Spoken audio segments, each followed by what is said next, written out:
गांव की नई राह। पलाशपुर गांव, जो हरियाली से भरा हुआ और नदी के किनारे बसा था, अपने आप में एक स्वर्ग जैसा लगता था। वहां के लोग सीधा साधा जीवन जीते थे और अपने पुराने रीति रिवाजों से बंधे थे। गांव के बुजुर्ग मुखिया चाचा दीनानाथ ने बरसों से गांव की जिम्मेदारी संभाल रखी थी। लेकिन समय के साथ गांव में कुछ ऐसी परेशानियां आ रही थी जो लोगों के आपसी मनमुटाव को बढ़ा रही थी। एक दिन गांव की चौपाल पर गहमा-गहमी छाई थी। खेती किसानी से जुड़े कुछ विवाद अब बढ़ने लगे थे। पंडित रामशरण और लाला गिरीधर में झगड़ा हो गया। भैंस लाला जी के खेत में चली गई थी और फसल बर्बाद कर दी थी। लाला जी गुस्से में लाल पीले होते हुए बोले, पंडित जी, ये क्या बेहूदगी है? आपकी भैंस मेरे खेत में कैसे घुस आई? पंडित जी ने भी ताव में आकर जवाब दिया, भैंस है जी, बांध कर तो नहीं रख सकते हर समय, आपको भी फेंसिंग लगानी चाहिए थी। अब बात खेत और भैंस से बढ़कर अहम की हो गई। चौपाल पर खड़े लोग भी दो गुटों में बंट गए। एक लाला जी का समर्थन कर रहा था तो दूसरा पंडित जी का।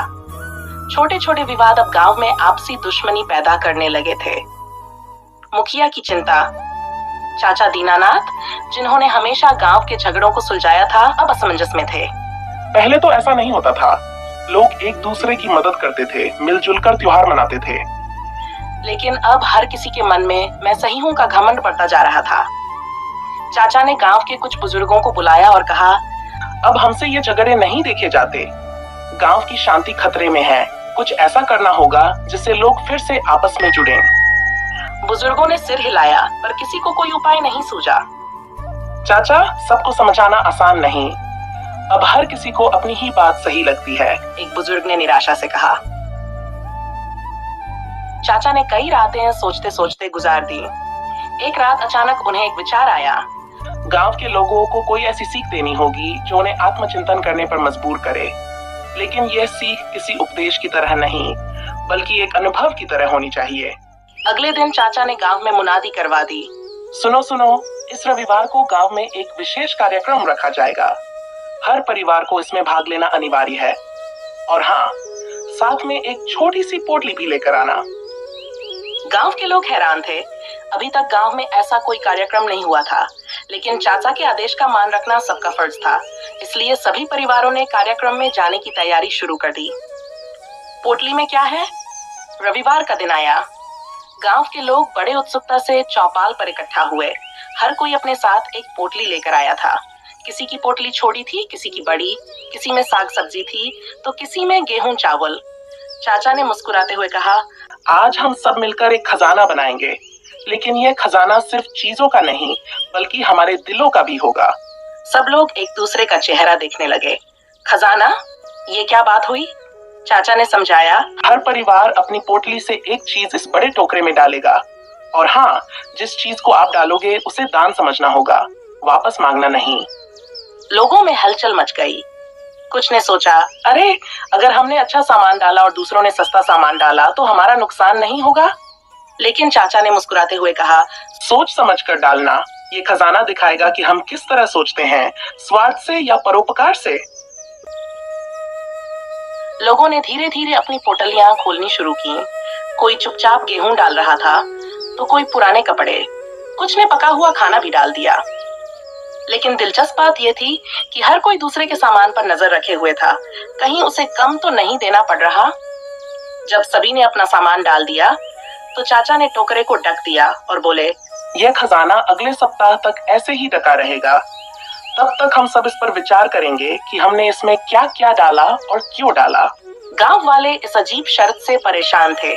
कुछ ने सोचा कि चाचा ने बेकार में सबको उलझा दिया है, लेकिन कुछ के मन में एक सवाल उठने लगा, क्या हमने सही मन से अपना हिस्सा डाला था? बदलाव की शुरुआत। अगले कुछ दिन गांव में चर्चा का माहौल रहा। हर कोई एक दूसरे से पूछ रहा था, तुमने टोकरे में क्या डाला? कुछ ने झूठ बोलकर कहा, अरे हमने तो सबसे अच्छा सामान डाला। लेकिन भीतर ही भीतर सबको महसूस हो रहा था कि उन्होंने स्वार्थवश कम मूल्य का सामान डाला था। एक सप्ताह बाद रविवार को फिर से चौपाल में सब इकट्ठा हुए। चाचा ने टोकरे से कपड़ा हटाया और बोले, अब इस खजाने को बांटेंगे, लेकिन पहले मैं एक सवाल पूछूंगा, कितनों को लग रहा है कि उन्होंने अपना सर्वश्रेष्ठ दिया था? पूरे चौपाल में सन्नाटा छा गया। कोई भी आंखें मिलाने को तैयार नहीं था।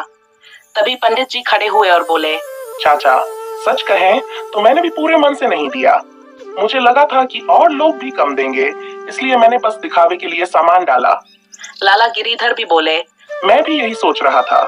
शायद हम सबको दूसरों पर भरोसा करना ही भूल गया है।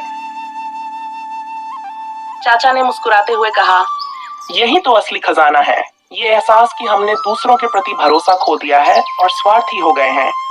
लेकिन अगर हम एक दूसरे पर भरोसा करना सीख लें तो हमारे रिश्ते मजबूत हो सकते हैं। गांव वालों की आंखें नम हो गई। पंडित जी ने लाला जी से माफी मांगी और कहा, चलो भाई, अब भैंस की बात भूल जाओ। हम दोनों मिलकर फिर से गांव की खुशहाली के लिए काम करेंगे। लाला जी ने भी गले लगते हुए कहा, हाँ पंडित जी, अब हम सब मिलकर गांव को पहले जैसा बनाएंगे। नया सफर। इस घटना के बाद गांव का माहौल बदल गया। लोग फिर से एक दूसरे की मदद करने लगे। पोटली का टोकरा भले ही सामान का था, लेकिन उसने गांव के लोगों के दिलों में भरोसे और प्रेम का बीज बो दिया था। अब लोग छोटी छोटी बातों पर झगड़ा नहीं करते, बल्कि हर मुश्किल का मिलकर सामना करते। गांव में त्योहार फिर से धूमधाम से मनाए जाने लगे। चौपाल पर हंसी ठहाके गूंजने लगे और चाचा दीनानाथ हर रोज अपने आंगन में बैठकर मुस्कुराते हुए सोचते, सच में भरोसा ही तो सबसे बड़ा खजाना है। ये कहानी हमें सिखाती है कि जीवन में स्वार्थ और संदेह से कुछ नहीं मिलता। अगर हम अपने रिश्तों ही में भरोसा बनाए रखें और दूसरों की मदद के लिए आगे बढ़े तो हर मुश्किल आसान हो जाती है। सुख और शांति का असली खजाना हमारे मन में ही होता है, बस जरूरत है उसे पहचानने की।